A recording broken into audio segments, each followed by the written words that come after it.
అండి, welcome to our channel. ఈరోజు క్లాస్లో ఏంటంటే మ్యాథ్స్ మెథడాలజీకి సంబంధించిన టాపిక్ అనేది ఎక్స్ప్లెయిన్ చేసుకోవడం జరుగుతుంది.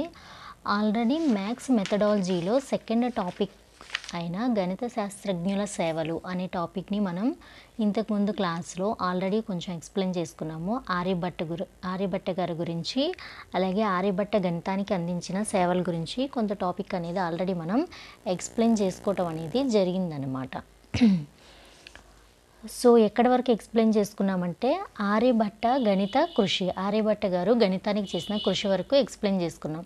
అయితే అంకశ్రేణిలో n పదాల మొత్తానికి సూత్రాన్ని తెలిపింది కూడా ఎవరంటే ఆర్యభట్ట గారు అనమాట. అయితే ఒక వృత్తంలో రెండు చరాల లబ్ధం వాటి కలయిక బిందువు గుండా పోతే అది జ్యా వర్గానికి సమానమని ప్రప్రదంగా తెలిపింది కూడా ఆర్యభట్ట గారు అనమాట. అంటే ఇక్కడ ఏంటంటే అంకగణిత శ్రేణిలో n పదాల మొత్తానికి సూత్రాన్ని ఫస్ట్ తెలియజేసింది ఎవరంటే ఆర్యభట్ట గారు. అదే ఆయన గణితాన్ని చేసిన కృషిలో ప్రప్రదంగా చెప్పుకోదగినదనమాట. తర్వాత ఏంటి, ఒక వృత్తం రెండు చరాల లబ్ధాలు వాటిని కలయిక బిందువు గుండా, అంటే వాటి కలయిక బిందువు గుండా పోతే అర్ధజ్యా వర్గానికి సమానమని ప్రప్రదంగా తెలిపింది కూడా ఆర్యభట్ట గారు అనమాట. నెక్స్ట్, వృత్త వైశాల్యం త్రిభుజ వైశాల్యం కనుక్కోవటానికి సూత్రాలు అందించారు. ఈయన ఇంకా ఏం చేశారు, వృత్తానికి వైశాల్యం అట్ ద సేమ్ టైం త్రిభుజానికి వైశాల్యం కనుక్కోవటానికి కూడా సూత్రాలను అందించారు. వృత్త పరిధికి వ్యాసానికి గల నిష్పత్తి, అంటే వృత్త పరిధి ఉంటుంది కదా, అలాగే దాని వ్యాసానికి గల నిష్పత్తి 3.1416 ఎప్పుడూ స్థిరమని పై విలువను మొదటి 4 దశాంశాల వరకు మొదటిసారిగా తెలియజేశారనమాట. ఆర్యభట్ట గారు వృత్త పరిధికి అట్ ద సేమ్ టైం వ్యాసానికి గల నిష్పత్తి ఏంటిది 3.1416 ఎప్పుడూ స్థిరంగా ఉంటుంది. దాని విలువ అంటే పై విలువను ఎంతకు చెప్పారు ఆయన, 3.1416 అనమాట. వృత్త పరిధికి వ్యాసార్థానికి గల నిష్పత్తి 3.1416 ఎప్పుడూ స్థిరంగా ఉంటుందని పై విలువను ఫస్ట్ 4 దశాంశాల వరకు మొదటిసారిగా తెలియజేసింది కూడా ఆర్యభట్ట గారు అనమాట. Next Aryabhatiyam. Next one Aryabhatiyam దగ్గరికి వచ్చేసాం. ఆర్యభట్టీయం దీనిలో మొత్తం ఎన్ని శ్లోకాలు ఉంటాయని మన ప్రీవియస్ క్లాస్లో చెప్పుకున్నాం. గణిత శాస్త్రజ్ఞుల సేవలో మొత్తం 121 శ్లోకాలు ఉంటాయని గణిత శాస్త్రజ్ఞుల సేవల్లో మనం చెప్పుకోవటం జరిగింది. అయితే గణిత ఖగోళ శాస్త్రాంశాలు కలవు, అంటే దాంట్లో గణితము ఖగోళము సంబంధించిన శాస్త్రాంశాలు అనేవి ఆర్యభట్టీయం అనే గ్రంథంలో ఉన్నాయన్నమాట. ఇది గణిత కాలక్రియ గీతిక గోళ అనే 4 పాదాలు ఉంటాయి. దాంట్లో ఏముంటాయండి, ఆర్యభట్టీయంలో గణితం, అలాగే గణిత కాలక్రియ గీతిక గోళ అనే 4 పాదాలు ఉంటాయని కూడా మనం ప్రీవియస్ క్లాస్లో చెప్పుకున్నాం.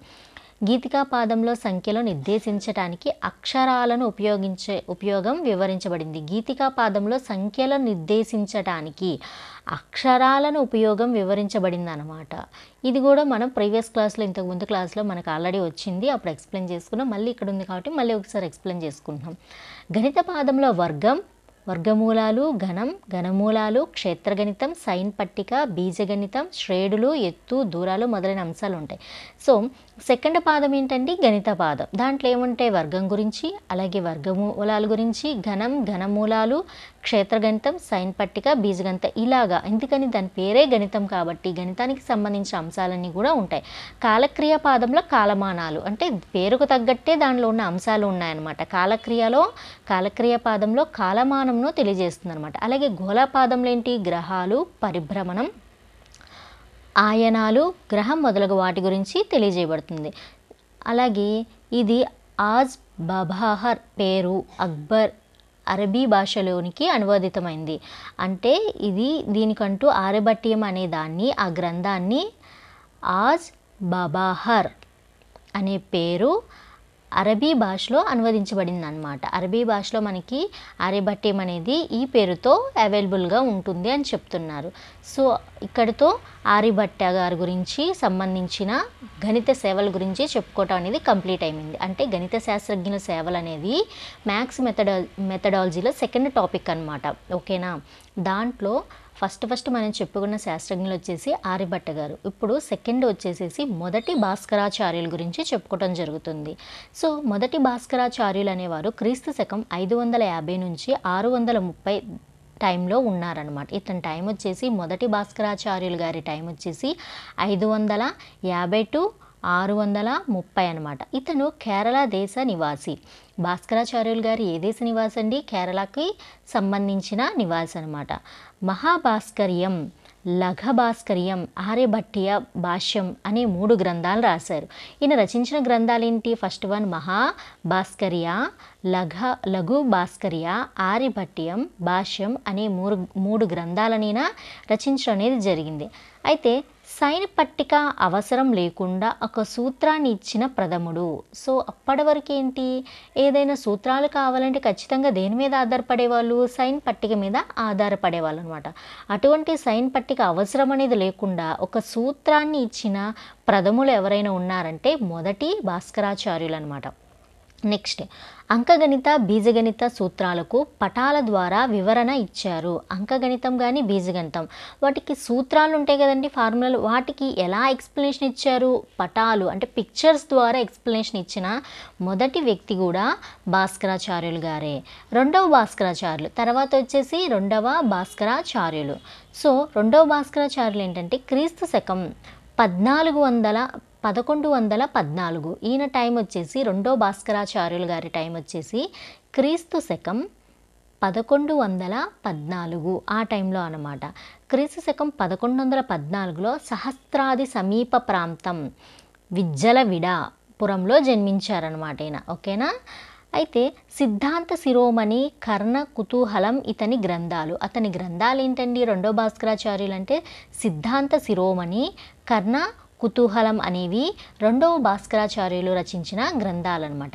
అయితే రెండవ భాస్కరాచార్యులు గణితానికి చేసిన కృషి గురించి ఇప్పుడు తెలుసుకుందాం. అయితే సున్నాకు చెందిన నియమాలు ఇచ్చారు. సున్నాకు కొన్ని నియమాలు ఉన్నాయి కదా, ఆ నియమాలు ఇచ్చింది ఎవరు? రెండవ భాస్కరాచార్యులు అనమాట. సో అప్పటి వరకు బిఫోర్ సెకండ్ భాస్కరాచార్య అంటే రెండవ భాస్కరాచార్యులు ముందు వరకు సున్నాకి ఎటువంటి నియమ నిబంధనలు లేవన్నమాట. ఓకేనా? సున్నాకి ఎవరైనా ఒక నియమాన్ని ఇచ్చారు అంటే అది రెండవ భాస్కరాచార్యులు మాత్రమే.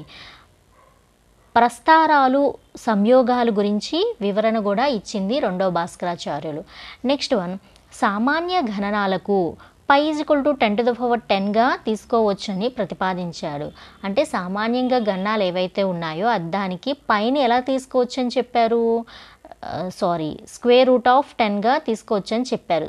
సామాన్య గణనాలకు పై √10గా తీసుకోవచ్చని చెప్పారనమాట. ఎవరు? రెండో భాస్కరాచార్యులు గారు సామాన్య గణనాలకు పై √10గా తీసుకోవచ్చని ప్రతిపాదించారు. అప్పటి వరకు పై వాల్యూ ఎంత? ఆర్యభట్ట గారు చెప్పిన దాని ప్రకారం పై = 3.1416 అనమాట. అది వృత్త పరిధికి వ్యాసానికి గల నిష్పత్తికి సంబంధించిన పై వాల్యూని స్థిరం అని ఆయన చెప్పారు. ఎలా స్థిరం? 3.1416 అనేది స్థిరం. కానీ ఇక్కడ రెండో భాస్కరాచార్యులు గారు వచ్చేసేసి సామాన్య గణనాలకు అంటే పై √10గా తీసుకోవచ్చని ఈయన ప్రతిపాదించారనమాట. నెక్స్ట్, బీజగణితంలో సంజ్ఞ, సంఖ్యలు, సామాన్య సమీకరణాలు, వర్గ సమీకరణాలు సాధించే పద్ధతిని ఈయన వివరించారు. ఇంకా ఏం వివరించారు? ఇంకా ఏం చేశారు ఈయన గణితానికంటే?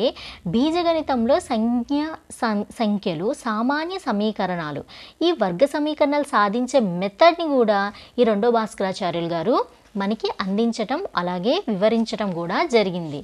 నెక్స్ట్,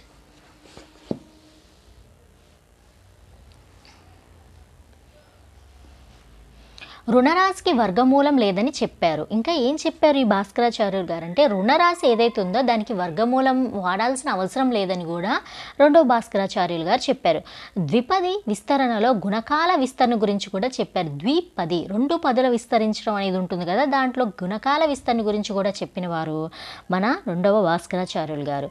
సిద్ధాంత శిరోమణి ప్రాముఖ్యత. సిద్ధాంత శిరోమణిని ఎవరు రచించారు? భాస్కరాచార్యులు గారు. రెండవ భాస్కరాచార్యులు గారు సిద్ధాంత శిరోమణి, కరణ కుతూహలం అనే గ్రంథాలను కూడా రచించారనమాట. అయితే సిద్ధాంత శిరోమణి ప్రాముఖ్యత ఏమిటి అంటే అసంఖ్యాక రాత ప్రతులను, వ్యాఖ్యాన గ్రంథాలు ఇతర భాషల్లోనికి అనువాదం ఉండటం దీని ప్రత్యేకత. సో సిద్ధాంత శిరోమణికి ఒక ప్రాముఖ్యత ఉంది. ఏంటి ఆ ప్రాముఖ్యత అంటే అసంఖ్యాక రాత ప్రతులు అంటే నెంబర్ ఆఫ్ రైటింగ్ ఇవి ఉంటాయి కదా, ప్రతులు అవి అనమాట. వాటిని వ్యాఖ్యాన గ్రంథాలు ఇతర భాషల్లోనికి ఏం చేసింది, ఇది ట్రాన్స్లేట్ చేసి ఉండటం దాని యొక్క ప్రత్యేకత. అంటే అది బేసిక్గా దాని మదర్ టంగ్లో మాత్రమే కాకుండా ఈ అసంఖ్యాక రాత ప్రతులను వ్యాఖ్యాన గ్రంథాలను కూడా ఏం చేసింది, మదర్ టంగ్లో మాత్రమే కాకుండా అనదర్ అంటే వేరే భాషల్లో కూడా వేరే భాషల్లో కూడా ఏం చేసింది, ఆల్రెడీ అనువాదం చేసి ఉందన్నమాట. దేంట్లో, సిద్ధాంత శిరోమణి అనే గ్రంథంలో. అది రచించిన వారు 2వ భాస్కరాచార్యులు అనమాట. అది దాని యొక్క ప్రాముఖ్యత. ఇది చాలా ఇంపార్టెంట్ అనమాట. సో సిద్ధాంత శిరోమణి యొక్క ప్రాముఖ్యత ఏమిటి? సిద్ధాంత శిరోమణి యొక్క ప్రాముఖ్యత అసంఖ్యాక రాత ప్రతులను వ్యాఖ్యాన గ్రంథాలను ఇతర భాషలోనికి అనువాదం ఉండటం దీని యొక్క ప్రత్యేకత. ఓకేనా. సిద్ధాంత శిరోమణి గ్రంథాన్ని రచించినది ఎవరు? 2వ భాస్కరాచార్యులు. ఇది లీలావతి గణితం, బీజగణితం, గణితాధ్యాయనం, గోళాధ్యాయనం అనే 4 భాగాలుగా ఉంటుంది. సో సిద్ధాంత శిరోమణి అనే గ్రంథం ఎన్ని భాగాలుగా ఉంటుందంటే 4 భాగాలుగా ఉంటుంది. దాంట్లో మొదటిది ఏంటిది, లీలావతి గణితం అనేది మొదటి భాగంగాను, బీజగణితం అనేది 2వ భాగంగాను, గణితాధ్యాయనం అనేది 3వ భాగంగాను, గోళాధ్యాయనం అనేది 4వ భాగంగాను ఉంటుందన్నమాట. సిద్ధాంత శిరోమణి లీలావతి గ్రంథం అంటే లీలావతి గణితం అనమాట. అంటే సిద్ధాంత శిరోమణిలో మొదటి భాగమైన లీలావతి గణితం గురించి ఇప్పుడు మాట్లాడుకుందాం. ఇక్కడ ఏంటంటే ఇది మనోరంజక గణితాంశాల సమస్యల రూపంలో అందించింది. దీని యొక్క ప్రాముఖ్యత ఏంటంటే మనోరంజక గణితాంశాలు అనమాట. వాటిని ఎలా రూపొందించింది, సమస్యల రూపంలో అందించింది. ఏంటిది, సిద్ధాంత శిరోమణిలోని లీలావతి గణితం అనమాట. దాంట్లో ఏంటంటే 13 అధ్యాయాలతో 278 శ్లోకాలు ఉన్నాయి. సిద్ధాంత శిరోమణిలోని మొదటి భాగమైన లీలావతి గణితంలో ఎన్ని అధ్యాయాలు ఉన్నాయి? 13 అధ్యాయాలు ఉన్నాయి. దాంట్లో ఎన్ని శ్లోకాలు ఉన్నాయి? 278 శ్లోకాలు అనేవి ఉన్నాయి. ఇది అంకం అంటే పోటీ, గణిత ప్రాధాన్యమైనది. అంక అంటే ఏంటి, పోటీ అనమాట. పోటీ గణితాలు ఉంటాయి కదా, దానికి ప్రధానమైనది అనమాట. దీనిలో ఏక నుండి పర్యార్థం 10 వరకు సంఖ్యలు, అలాగే చతుర్విధ ప్రాథమిక ప్రక్రియ, వర్గం, వర్గమూలాలు, ఘనమూలాలు, పరికర్మలు, రుణ సంఖ్యలు, వర్గాలు, నిషేధం, సున్నాతో భాగాహార నిషేధం, వడ్డీ, లాభ నష్టాలు, ప్రస్థానాలు, సంయోగాలు, అంక, గుణశ్రేణులు మొదలగు అంశాలు కలవు. ఇవన్నీ కూడా ఏంటివి, దీనిలోని అంశాలు. దేనిలో అంశాలు? లీలావతి గణితంలోని అంశాలు అన్నమాట. దాంట్లో మొత్తం 13 అధ్యాయాలు ఉంటాయి. దాంట్లో శ్లోకాలు 278 శ్లోకాలు ఉంటాయన్నమాట. నెక్స్ట్ సిద్ధాంత శిరోమణి బీజగణితం. సో 2వ భాగం ఏంటిది, సిద్ధాంత శిరోమణిలో బీజగణితం అంట. సిద్ధాంత శిరోమణిలో 2వ భాగం బీజగణితం. బీజగణిత భాగం ఏంటి, 213 శ్లోకాలతో సమస్యలు, సాధనాలు ఉన్నాయి. ఎట్ ద సేమ్ టైం వాటికి ఇంకేమున్నాయి, సాధనాలు కూడా ఉన్నాయి. దీనిలో ఏంటంటే ధన రుణ రాశులతో వ్యవహారాలు, సున్నాలతో పరికర్మలు, సంకేతాలు, వ్యవహారాలు, కర్ణీయ సంఖ్యలు, 2వ తరగతి అనిశ్చిత సమీకరణాలు, వర్గ సమీకరణాలు, సాధన భావిత వర్గ సమీకరణాలు మొదలగు అంశాలన్నీ కూడా సిద్ధాంత శిరోమణిలో 2వ భాగమైన బీజగణితంలో ఉన్నాయన్నమాట. నెక్స్ట్ వచ్చేసి దీనిలో సున్నాతో భాగాహారం కహారం అంటారంట. దీనిలో ఏంటి, సున్నాతో భాగాహారాన్ని కహారం అన్నారు. ఎవరన్నారు? ఇది 2వ భాస్కరాచార్యులు అన్నారు.